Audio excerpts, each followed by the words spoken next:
Wow, happy day. Welcome to yet another Commander deck unboxing. Today we have Blood Rites from the Lost Caverns of Ixalan. The commander here is, let's see if it can pick that up. His name is Claveño, First of the Blessed. I did pretty good on that one. You get a 100 card deck with 10 new cards, a deck box, you get 10 double-sided token cards, foil etched display commander, life wheel, a strategy insert, and some reference cards. Alright, per usual, we have our perforated opener here. We'll just go not so great, that's okay. And it says, let's see if we can get that clean up. My goodness. Alright. We shall give up lovingly. We'll pour these out. So per usual, we will recycle cardboard because even though we are millennials, we must let go. So I will enable that behavior right now. Next, we have our little paper insert. We have emptiness. We have our double-sided tokens, which in my experience have not been so double-sided, but we shall see shortly. Per usual, we also have our strategy insert, which if you haven't read these, I do recommend. So it says, playing the deck. Battle your friends with powerful creatures and spectacular spells in Magic's most popular multiplayer format. Join Caverns' sinister ritual and sacrifice your vampires to gain value. If they've been blessed by Caverns himself, those vampires will be reborn as flying vampire demons ready to sink their teeth into your opponents. A true believer to the core, Caverns speaks the Legion's progenitor god. Speaks the Legion's progenitor god. Aclazots, yeah. And the power he can bestow. Over here you have Caverns himself with a little bit of just context. So Caverns is the true believer's true believer, a killer who sees himself as a mortal tool to be used by immortal designs, a cleric most comfortable in the field, surrounded by enemies of the faith. Caverns was the first follower of Vito and a fast zealot for the Antifex Vona di Iaro. The Queen's Court in Alta Terrazone filled with concerned murmurs. The high holy cathedral of the Church of Dusk resounded the condemnations of the heretics. Caverns heard none of that consternation, and instead his head is only filled with contempt and holy fury. While only the Phyrexians butchered the free cities of the West, the Queen had ordered Caverns and the other paladins to hold their swords. When famine swept through Alta Terrazone, the Queen ordered Caverns to turn his blade on vampires. Disgusted and starving, Caverns found purpose in his own bloodfast, to venture west and cross the ocean. Living there was believed to be someone of true faith who seeked their return order, glory, and purity to Terrazone. Caverns followed that revelation and has found himself among the ranks of the devoted, derided as heretics by the crown and the church. Following Vito was Ixalan's surface, and their true god, Aclazots, awaits his most chosen faithful gifts and revelations. Not my best read, but we're getting there. Next, we will pop out our double-sided not tokens. I will never understand why they say that. It says you can use the punch outs as counters or as victory tokens. Cool. Next, we'll put the deck down here. And we get our collector's booster sample, a cute deck box. Life counter falls out of it. That was a new feature this time around. The box with Caverns himself. Pretty emblem.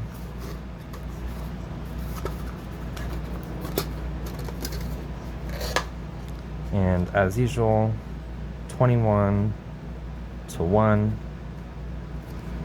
So you actually don't get to go to 0. And I like to put the counter at the bottom. Oh, wait. Let me correct myself here. I do the strategy insert at the bottom. Then I put the life counter on top. That way it's a nice stable base. And we'll open up our collector sample.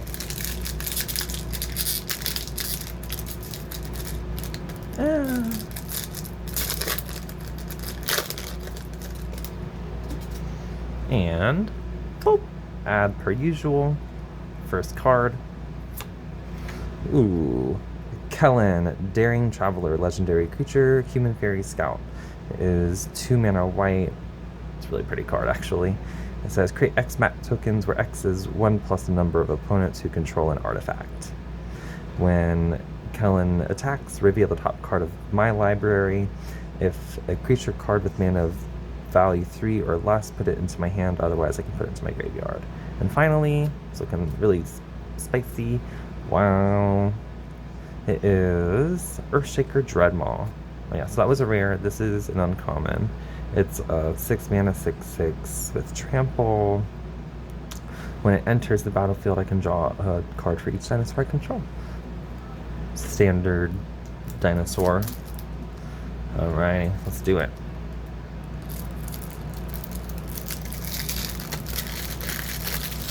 Garbage. Here's Caverns himself. Very pretty, and it says, whenever I attack, target becomes demon. Wait, let me actually read this. Whenever I attack, target attacking vampire that isn't a demon becomes a demon in addition to their other types. It gains, when this creature dies, draw a card and create a tapped 4/3 black-white vampire demon token with flying. Very nice. Here is Carmen. It's another flying here.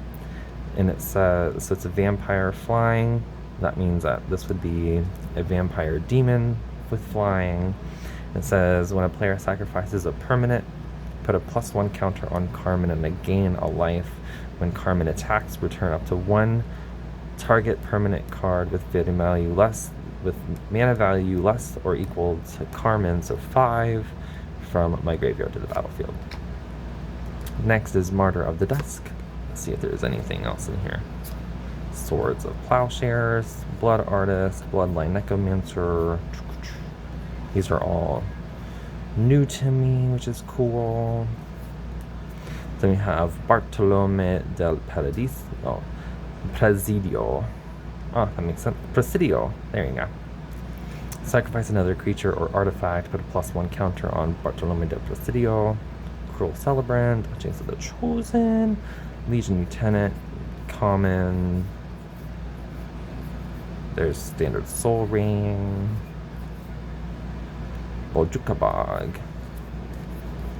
Got some lands. We have Charismatic Conqueror, Alenda's Hierophant, Order of Sacred Dusk. Has Convoke, which means my creatures can help cast the spell. Has Flying, Lifelink, and Haste God Bless. It is exalted, so whenever it says whenever a creature I control attacks alone, that creature gets +1. Wow. You have Marvin Thane, Dusk Apostle.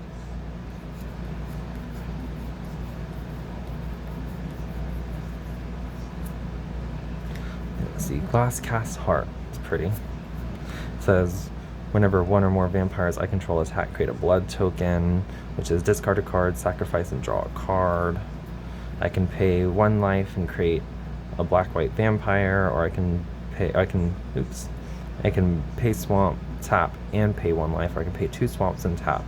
I can sacrifice this, and 13 tokens. Everyone loses 13, and I gain 13. I have a friend who would like that card. We have Timothar, Baron of Bats. Has Ward, draw a card. Sorry, discard a card. I was going to say that doesn't make sense. Whenever another token vampire I control dies, I can pay 1 mana and exile it. If I do, I create a black bat creature token with flying, and it says when this creature deals combat damage to a player, sacrifice it and return to the exiled to the blah blah blah. A Twilight Prophet, it is a mythic. 4 mana, 2/4, flying and ascend. So it says if I control 10 or more permanents, I get the city's blessing for the rest of the game. Still don't really know what that means. So I will learn what that is. Yaheni, Undying Partisan. Alenda, the Dusk Rose. Lifelink, whenever another creature dies, put a +1 counter on Alenda, the Dusk Rose. When Alenda dies, create X. Or, cool. Here's the Planeswalker, Sorin. I can proliferate, well not really. I can increase counter 1, I create thing, I can pay 2, I get an emblem with creatures I control, get +1/+0, or I can pay 6, destroy up to 3 target creatures. Utter End, exile target non-land permanent, standard, Fona, Butcher of Magan. It's a 5 mana 4/4, vigilance and lifelink. I can pay 7 life, destroy a permanent, and activate only on my turn. Lost Lands! And then that is the display. Very pretty, put that over here. Vampires and bots. City's Blessing. For my people, every step toward the core is a step forward to the past or future. Once blessed with the connection, you are bound to your destiny forever. That didn't make any fucking sense. Alrighty, friends. With that, thank you so much for watching. I really appreciate you. I hope you're having a lovely start to your holiday season if you celebrate. If not, that is also great. I hope you're having a wonderful time this season as well. Give this a nice like. Make sure you subscribe, leave a comment, and I'll talk to you next time. Bye!